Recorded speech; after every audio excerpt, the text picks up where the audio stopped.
সব সঙ্গ নাম জয় নকুল নাম জয় নিমাই নাম আজ বিশ্ব জুড়ে ধ্বনি রাধা রাধা নাম এই নাম জপ ভগবান জয়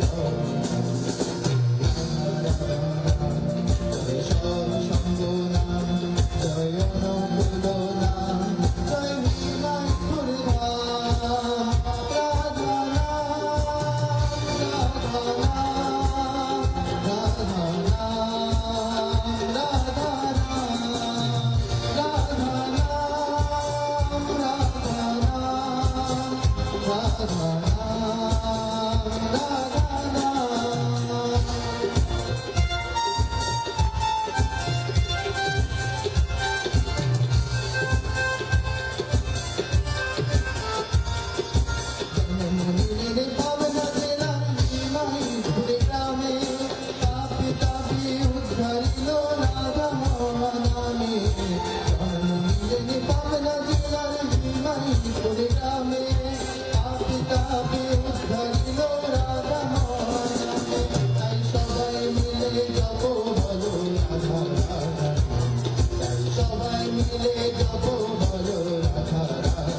সবার দৃষ্টি আকর্ষণ করছে এই যে মঞ্চের সামনে যে দুইটা ব্যারিকেড দেওয়া হয়েছে, এই ব্যারিকেডটা এই কারণে দেওয়া হয়েছে আমাদের এই প্রোগ্রামটা লাইভ চলছে সৎসঙ্গ হিমায়তপুর পাবনায়। প্রত্যেকের পারফরমেন্স আমরা যখন তখন সেখান থেকে শেয়ার করতে পারি এবং ভিডিও ডাউনলোড করে নিতে পারি। এখন যদি আপনারা মঞ্চের সামনে দিয়ে যাতায়াত করেন, আপনাদের মাথা ছাড়া আর কাউর কিছু দেখা যাবে না। এটা কি অন্যায় করা হয়েছে? ভাইরা বলুন, দাদারা বলুন, এটা কি অন্যায়? তাহলে যারা এই বাসের নিচ দিয়ে যেতে যাবে তাদেরকে প্রতিহত করেন একটু, তাহলে বাচ্চারা যে পারফরমেন্সটা করবে সেটা আমাদের ভিডিওতে থাকবে, আমাদের ওয়েবসাইটে থাকবে। এটা একটু সহযোগিতা করুন। এই রাস্তাতে যে হেঁটে যাচ্ছে শুধু তার মাথা দেখা যাচ্ছে ক্যামেরাতে, আর বাচ্চাদের দেখা যাচ্ছে না। তাহলে কি আমরা মঞ্চের সামনে